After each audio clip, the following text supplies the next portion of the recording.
ನಮಗೆ ನಿಮಗೆ ಎಲ್ಲರಿಗೂ ಕೂಡ ಆ ದೇವಿಯ ಅನುಗ್ರಹದಿಂದ ಇನ್ನೂ ಹೆಚ್ಚಿನ ಈ ಒಂದು ಕಾರ್ಯಕ್ರಮವನ್ನು ಮಾಡುವಂತ ಅನುಗ್ರಹ ಆಶೀರ್ವಾದ ದೇವಿ ನೀಡಲಿ ಅಂತ ಮೊದಲಾಗಿ ತಮಗೆಲ್ಲರಿಗೂ ಕೂಡ ಗೌರವದ ಧನ್ಯವಾದಗಳನ್ನು ಅರ್ಪಿಸ್ತಾ ಇದ್ದೇನೆ.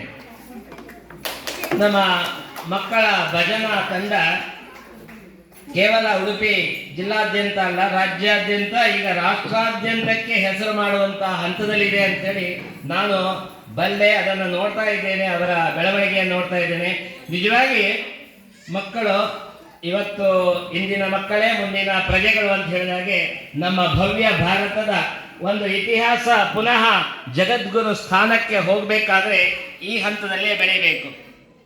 ಮಕ್ಕಳೇ, ಭಜನೆ ಬಗ್ಗೆ ನಾವೆಲ್ಲ ಕೂಡ ಕೇಳಿದ್ದೇವೆ ಅಥವಾ ನೀವೆಲ್ಲ ಅನುಭವಿಸಿದ್ದೀರಿ.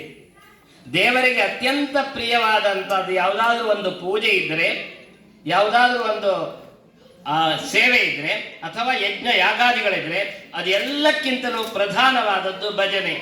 ಇದರ ಬಗ್ಗೆ ಪುರಾಣದಲ್ಲಿ ಒಂದು ಕಥೆ ಇದೆ, ನಾನು ಹೆಚ್ಚು ಮಾತಾಡುವುದಿಲ್ಲ. ಆ ಒಂದು ಕಥೆಯನ್ನು ಮಕ್ಕಳಿಗೆ ಹೇಳಿಬಿಟ್ಟು ನನ್ನ ಮಾತನ್ನು ನಿಲ್ಲಿಸ್ತೀನಿ. ಈ ನಾರಾಯಣ ನಾರಾಯಣ ಅಂತ ಬರ್ತಾನಲ್ಲಪ್ಪ, ಯಾರದು? ನಾರದ ಬರ್ತಾನಲ್ಲ, ಅವ ಒಂದು ದಿವಸ ನಾರಾಯಣ ಹುಡ್ಕೊಂಡು ಹೋದಂತೆ. ಎಲ್ಲಿ ಹುಡುಕಿದ್ರು ನಾರಾಯಣ ಸಿಗಲಿಲ್ಲ. ಸದಾ ನಾರಾಯಣನ ಭಜಕನಾದಂಥ ನಾರದನಿಗೆ ಆಶ್ಚರ್ಯ ಆಯಿತು. ನಮ್ಮ ನಾರಾಯಣ ಎಲ್ಲಿ ಹೋದ ಅಂತ ನಾರದನಿಗೆ ಚಿಂತೆ ಆಯಿತು. ಹುಡುಕಿ ಹುಡುಕಿ ಹುಡುಕಿ ಹಗಲು ರಾತ್ರಿ ಹುಡುಕಿದ ಮೇಲೆ ಕೊನೆಗೆ ಒಂದು ದಿವಸ ನಾರಾಯಣ ಸಿಕ್ಕಿದಂತೆ. ಆವಾಗ ಕೇಳ್ತಾನಂತೆ ನಾರಾಯಣನ ಹತ್ರ, ಅಲ್ಲ ಮಹಾ ನಾರಾಯಣ, ಜಗದ್ವಿಷ್ಣು, ಜಗತ್ತನ್ನೇ ಕಾಯೋ, ನೀನೇ ಆಪತ್ತೇ ಆದಿಯಲ್ಲ ಮರ, ನೀನು ಹುಡುಕಿ ಹುಡುಕಿ ಸಾಕಾಯ್ತು, ಎಲ್ಲಿದ್ದಿ ಅಂತ. ಅವಾಗ ವಿಷ್ಣು ಪುರಾಣದಲ್ಲಿ ಹೇಳುವಂಥ ಒಂದು ಮಾತು ಕೇಳಿ, ನಾಹಂ ತಿಷ್ಠಾಮಿ ವೈಕುಂಠೆ ಯೋಗಿನಾಂ ಹೃದಯೇಥವ ಯತ್ರ ಗಾಯಂತಿ ಮದ್ಭಕ್ತಾಃ ತತ್ರ ತಿಷ್ಠಾಮಿ ನಾರದ ಅಂತ. ನಾರದ, ನಾನು ಎಲ್ಲಿದ್ದೇನೆ ಹುಡುಕುವಂತ ಅಗತ್ಯತೆ ನಿನಗೆ ಬಂದಾಗ ನೀನು ಎಣಿಸ್ಕೊಳ್ಬೇಕು. ವೈಕುಂಠಕ್ಕೆ ಹೋಗಿ ಹುಡುಕಬೇಡ, ನಾವು ವೈಕುಂಠದಲ್ಲಿ ಇಲ್ಲ.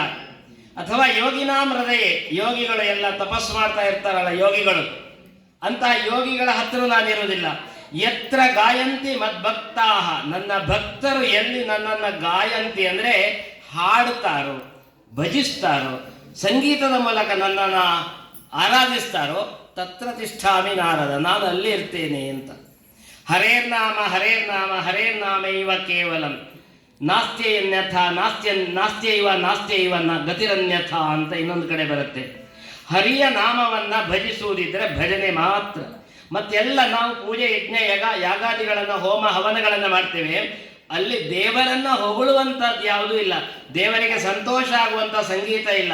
ಏನೋ ಮಂತ್ರಾದಿಗಳನ್ನು ಹೇಳ್ತೇವೆ, ನಮ್ಮ ಯಾವ ಋಷಿಮುನಿಗಳು ಏನು ಹೇಳಿದ್ದಾರೆ ಅದನ್ನು ಹೇಳ್ಕೊಂಡು ಹೋಮ ಯಜ್ಞ ಯಾಗಾದಿಗಳನ್ನ ಮಾಡ್ತೇವೆ.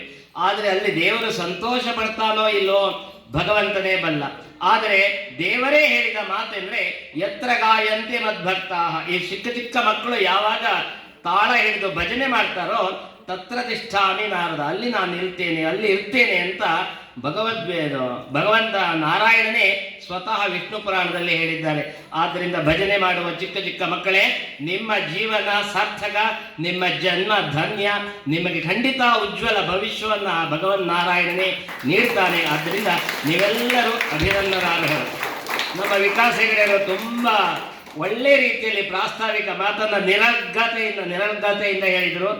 ಅವರ ಮಾತಿನಲ್ಲಿ ಬಂತು, ನಾವು ಪುರುಷರ ಭಜನಾ ಮಂಡಳಿ ಮಾಡಿದ್ದೇವೆ, ಮಹಿಳೆಯರ ಭಜನಾ ಮಂಡಳಿ ಮಾಡಿದ್ದೇವೆ, ಮಕ್ಕಳ ಭಜನಾ ಮಂಡಳಿ ಮೊದಲು ಮಾಡಿದ್ದೇವೆ. ಸರ್, ನೀವೇನು ಚಿಂತೆ ಮಾಡೋದು ಬೇಡ, ಇಂದಿನ ಮಕ್ಕಳೇ ಮುಂದಿನ ಪುರುಷರು ಆಗ್ತಾರೆ, ಮಹಿಳೆಯರು ಆಗ್ತಾರೆ. ಆದ್ದರಿಂದ ಈ ಭಜನಾ ಮಂಡಳಿ ಏನು ತ್ರಿವಿಕ್ರಮನ ಹಾಗೆ ಮಕ್ಕಳ ಭಜನಾ ಮಂಡಳಿಯು ಮುಂದೆ ಪುರುಷರ ಭಜನಾ ಮಂಡಳಿ ಹಾಗೂ ಮಹಿಳಾ ಭಜನಾ ಮಂಡಳಿಯಾಗಿ ಬೆಳೀಲಿಕ್ಕೆ ಸಾಧ್ಯ ಇದೆ. ಆದ್ದರಿಂದ ಚಿಕ್ಕಂದಿನಲ್ಲಿಯೇ ನಾವು ಅಂತಹ ಸಂಸ್ಕಾರ ಕೊಟ್ಟರೆ ಅದು ಖಂಡಿತ ಹೆಮ್ಮರವಾಗಿ ಬೆಳೀತದೆ. ಆದ್ದರಿಂದ ಮಕ್ಕಳೇ, ನಾನು ಇನ್ನೊಂದು ಮಾತು ನಿಮಗೆ ಹೇಳುವಂಥದ್ದು, ನೀವು ಶಾಲೆಯಲ್ಲಿ ಒಂದು 4 ಸಾಲಿನ ಒಂದು ಪದ್ಯ ಬಾಯ್ಪಾಠ ಮಾಡಿ ಅಂದರೆ ನಮ್ಮ ದಿನಕರ್ ಮಾಸ್ಟರಿಗೆಲ್ಲ ಗೊತ್ತಿದೆ. ಒಂದು ದೋಹೆ ಬಾಯ್ಪಾಠ ಮಾಡ್ಕೊಂಡು ಬನ್ನಿ ಅಂದರೆ ಅದು ಎಷ್ಟು ಕಷ್ಟಪಡ್ತೀರಿ ನನಗೆ ಗೊತ್ತಿದೆ. ಅದರಲ್ಲೂ ಇಂಗ್ಲೀಷಿನ ಕೆಲವು ಪದ್ಯಗಳಿದೆ, ನನ್ನ ಅನುಭವ ಹೇಳೋದು, ಅದನ್ನು ಬಾಯ್ಪಾಠ ಮಾಡಿ ಪರೀಕ್ಷೆ ಬರೀಬೇಕು ಅಂದರೆ ಅದು ಎಷ್ಟು ಕಷ್ಟಪಡ್ತೇವೆ ಗೊತ್ತಿಲ್ಲ. ಆದರೆ ಈ ಭಜನೆಗೆ ಸೇರಿದ ಮೇಲೆ ಆ ಭಜನೆ ಪದ್ಯ 4 ಸಾಲಲ್ಲ, ಎಷ್ಟು ಸಾಲು ಇರುತ್ತೆ? ಒಂದು ಪಲ್ಲವಿಯೇ 2 ಸಾಲು ಇರುತ್ತೆ. ಆಮೇಲೆ ಮುಂದಿನ ಪದ್ಯಗಳು ಅದೆಲ್ಲವೂ ನಿಮಗೆ ಅನಾಯಾಸವಾಗಿ ಬಾಯ್ಪಾಠ ಬಂತಲ್ಲ, ಏನು ಕಷ್ಟಪಟ್ಟು ಹಗಲು ರಾತ್ರಿ ನಿದ್ರೆ ಬಿಟ್ಟು ಓದಿದ್ದೀರಾ? ಆ ಭಜನೆ ಹೇಗೆ ಬಾಯ್ಪಾಠ ಬರುತ್ತೆ? ಅಷ್ಟು ಸುಲಭದಲ್ಲಿ ಭಜನೆ ಬಾಯ್ಪಾಠ ಬರುತ್ತೆ ಅಂದರೆ ನಿಮ್ಮ IQ ಅಷ್ಟು ಚೆನ್ನಾಗಿದೆ. ಹಾಗೆ ಸಂಗೀತದೊಂದಿಗೆ ಆ ಭಜನೆಯನ್ನು ಹೇಳುವಾಗ ಮನಸ್ಸು ಮುದವಾಗುತ್ತೆ, ಮನಸ್ಸಿಗೆ ಹಿಡಿತದೆ. ನಾವೇನು ಕಾನ್ಸಂಟ್ರೇಷನ್ ಅಂತ ಇಂಗ್ಲಿಷ್ನಲ್ಲಿ ಹೇಳ್ತೇವೆ, ಏಕಾಗ್ರತೆ ಅಂತ, ಆತ್ಮ ಇಂದ್ರಿಯ ಮನಸ್ಸು ಎಲ್ಲ ಒಟ್ಟಾಗುತ್ತೆ. ಆದ್ದರಿಂದ ಭಜನೆ ಆದಷ್ಟು ಬೇಗ ನಿಮ್ಮ ಮನಸ್ಸಿಗೆ ಹಿಡಿತದೆ. ಹಾಗೆ ಭಜನೆಯಲ್ಲಿ ನೀವು ಯಶಸ್ವಿಯಾದರೆ ಮುಂದಿನ ಶಾಲಾ ಶಿಕ್ಷಣ ನಿಮಗೆ ಖಂಡಿತ ಅನಾಯಾಸವಾಗಿ ಬರುತ್ತೆ. ಆದ್ದರಿಂದ ಈ ಮೊಳಕೆಯಲ್ಲಿ ಭಜನೆಯನ್ನು ಕಲಿತ ಮಕ್ಕಳು ಮುಂದಿನ ಜೀವನದಲ್ಲಿ ಎಲ್ಲ ಕ್ಷೇತ್ರದಲ್ಲಿಯೂ, ವಿದ್ಯಾ ಕ್ಷೇತ್ರದಲ್ಲಿ ಜೊತೆಗೆ ಮುಂದಿನ ಕಾರ್ಯಕ್ಷೇತ್ರದಲ್ಲಿ ಕೂಡ ಕ್ಷಮತೆ ಉಂಟಾಗುತ್ತೆ. ಯಾಕಂದರೆ ನಮ್ಮ ಬುದ್ಧಿಶಕ್ತಿಗೆ ಒಂದು ಸಾಣೆ ಹಿಡಿದ ಹಾಗೆ ಭಜನೆ ಇರುತ್ತೆ. ಆ ಬುದ್ಧಿಶಕ್ತಿ ಸರಿಯಾದರೆ ಧಿಯೋ ಯೋನ ಪ್ರಚೋದಯ, ಪ್ರಪಂಚವನ್ನೇ ಗೆಲ್ಲಬಹುದು. ಆದ್ದರಿಂದ ಬಾಲ್ಯದಲ್ಲಿ ಭಜನೆ ಮಾಡುವುದನ್ನು ಈಗ ಅಭ್ಯಾಸ ಮಾಡಿದ್ದೀರಿ, ಅದನ್ನು ಮುಂದುವರಿಸಿಕೊಂಡು ಹೋಗಿ. ಜೊತೆಗೆ ಭಗವಂತನ ಅನುಗ್ರಹದಿಂದ ನಿಮ್ಮ ಉಜ್ವಲವಾದ ಭವಿಷ್ಯ ಧನ್ಯತೆಯೊಂದಿಗೆ ಸಾರ್ಥಕ ಆಗುತ್ತೆ. ಈ ಒಂದು ಅವಕಾಶವನ್ನು ಮಾಡಿಕೊಟ್ಟ ನಮ್ಮ ಹಿರಿಯರಿಗೆ ಅದೆಷ್ಟು ನಮನಗಳನ್ನು ಹೇಳಿದರೂ ಸಾಲದು. ವಿಕಾಸ್ ಹೆಗಡೆ ಇರ್ಬೋದು, ನಮ್ಮ ಬೇಬಿ ಅವರ ಬಳಗ ಇರಬಹುದು, ಇವರೆಲ್ಲರ ಪ್ರಯತ್ನ ಖಂಡಿತ ಮುಂದೊಂದಿನ ಒಳ್ಳೆಯ ಫಲವನ್ನು ಕೊಡುತ್ತೆ ಅಂತ ಹೇಳ್ತಾ, ಅವಕಾಶವನ್ನು ಮಾಡಿಕೊಟ್ಟದ್ದು ಮಾತ್ರವಲ್ಲ, ನಮ್ಮನ್ನು ಗುರುತಿಸಿ ಅಭಿನಂದಿಸಿ ಹಾಗೆ ಸನ್ಮಾನಿಸಿದ್ದು ಬಹಳ ವಿಶೇಷವಾಯಿತು. ಆ ಕಾಳಿಯಮ್ಮ ಎಲ್ಲರಿಗೂ ಅನುಗ್ರಹ ಮಾಡಲಿ ಅಂತ ಹಾರೈಸ್ತಾ ನನ್ನ ಮಾತು ಮುಗಿಸ್ತೇನೆ. ಸರ್ವರಿಗೂ ಮಂಗಳ.